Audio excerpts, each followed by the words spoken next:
Children, we saw in our previous session that there were two major revolutions that took place in Russia in 1917.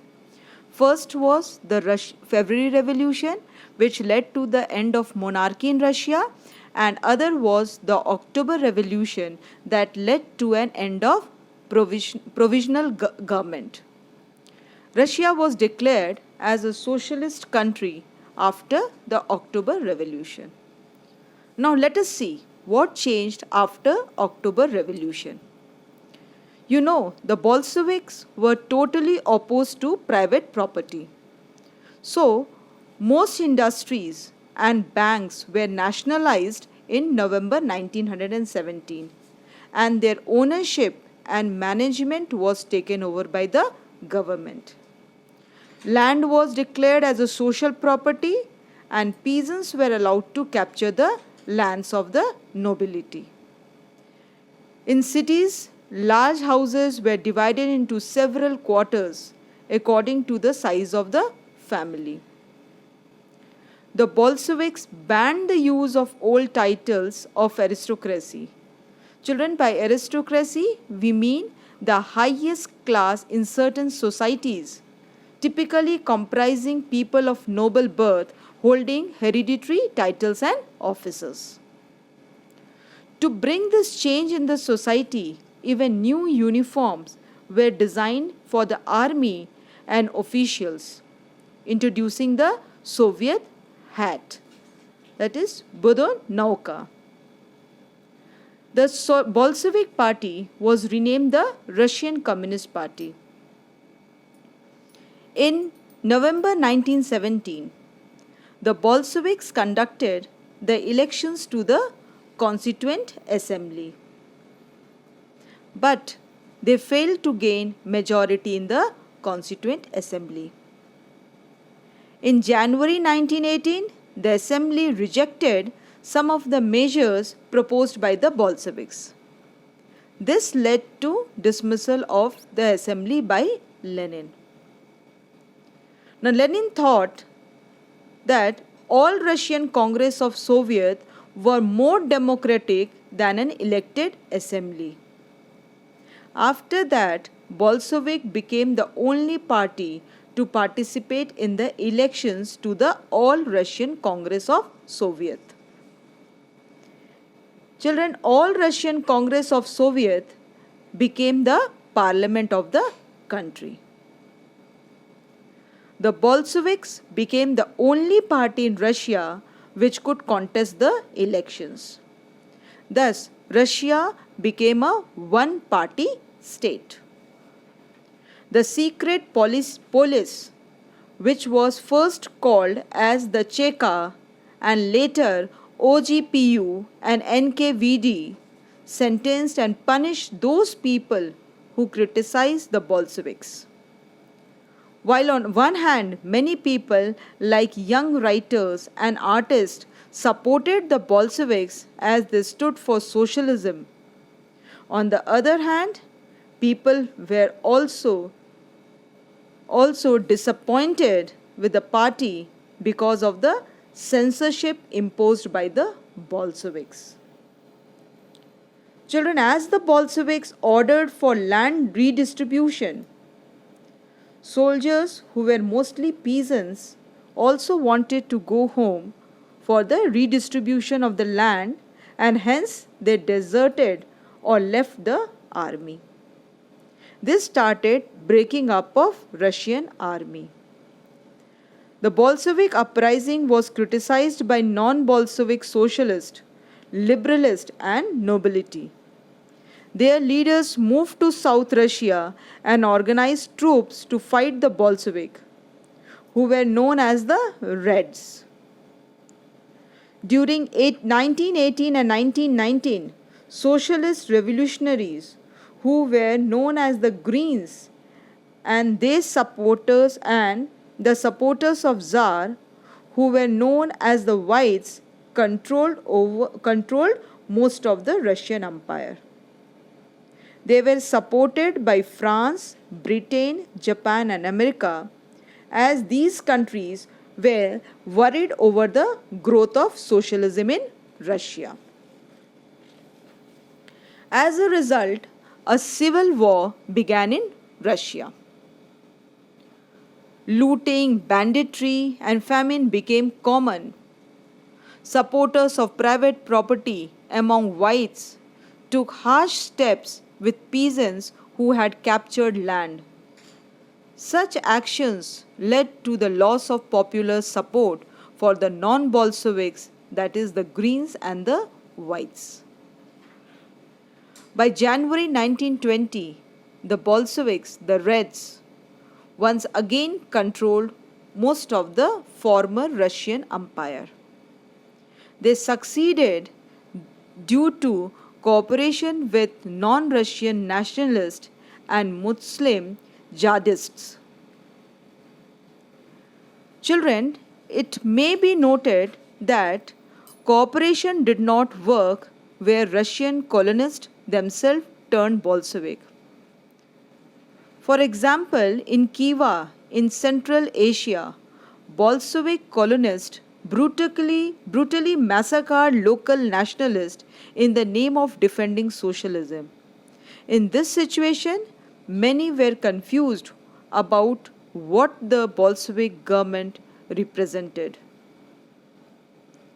Hence, to improve this situation, most non Russian nationalists were given political autonomy in the Soviet Union, that is USSR. Children, USSR was created from the Russian Empire in December 1922 by the Bolsheviks. Although political autonomy was given to the non Russian nationalists, but this was combined with unpopular policies that the local government was forced to follow, like the harsh discouragement of nomadism. Nomadism is the lifestyle of those who do not live in one place but move from area to area to earn their living. This nomadism was discouraged by the Bolsheviks. That is why the attempt to win over different nationalities by the Bolsheviks were only partly successful. During the period of civil war, the Bolsheviks kept industries and banks nationalized. They permitted peasants to cultivate the land that had been distributed to them. Bolsheviks confiscated all the captured land to demonstrate how these lands could be collectively cultivated. A process of centralized planning with 5-year plan was introduced. The government fixed all prices to promote industrial growth during the first two plans, that is 1927 to 1932 and from 1933 to 1938. Centralized planning led to economic growth. Industrial production increased, that is between 1929 and 1933, by 100% in case of oil, coal and steel. New factory cities were developed. However, rapid construction led to poor working conditions. In the city of Magny Tigroskrav, the construction of a steel plant was achieved in 3 years. Workers lived hard lives, and the result was 550 stoppages of work in the first year alone.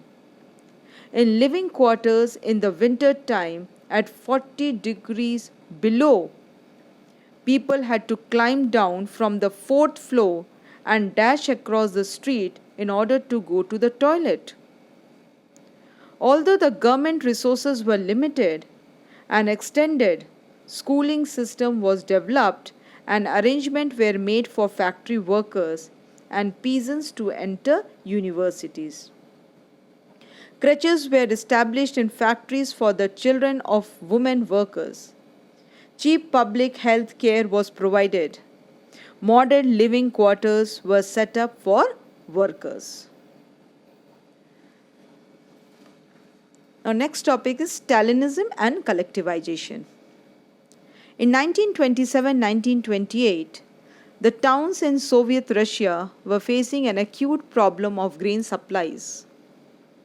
The government fixed prices at which grain must be sold, but the peasants refused to sell their grain to government buyers at these prices. After the death of Lenin, Stalin headed the party. To overcome the problem of grain supplies, Stalin introduced firm emergency measures. He believed that rich peasants and traders in the countryside were holding stocks of grains in the hope of higher prices. In 1928, party members toured the grain producer areas. They supervised and enforced grain collections and raided well to do peasants who were known as kulaks. As shortages continued, the decision was taken to collectivize farms. It was argued that grain shortages were partly due to small size of holding. After 1917, land had been given over to peasants. These small size peasants' farm could not be modernized. So to develop modern farm and run them along industrial lines with machineries, it was necessary to eliminate kulaks, take away land from peasants and establish state-controlled land farms, large farms.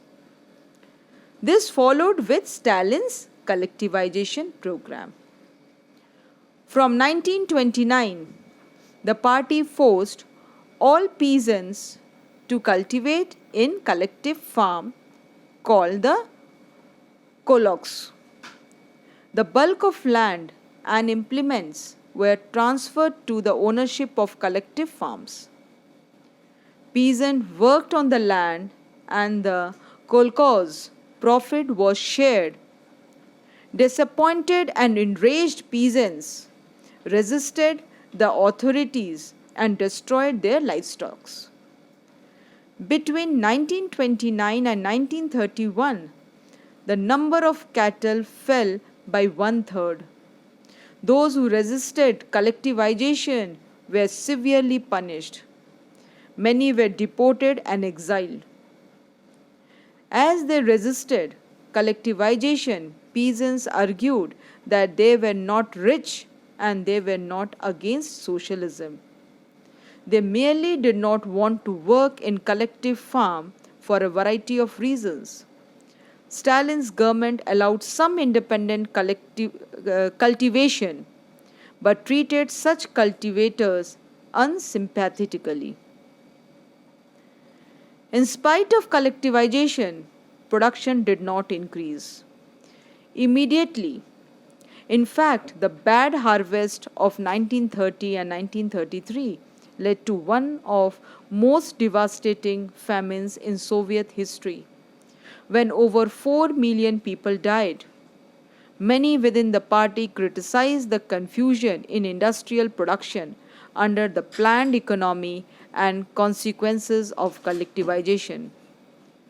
Stalin and his sympathizers charged these critics with conspiracy against socialism. Accusations were made throughout the country, and by 1939, over 2 million people were put in prison over labor camps. Although most people were innocent, but no one spoke for them. A large number, including some talented professionals, were forced to make false confession under torture and were executed. Children, with this we come to end of this session. In the next session we will discuss the global influence of Russian Revolution and the USSR.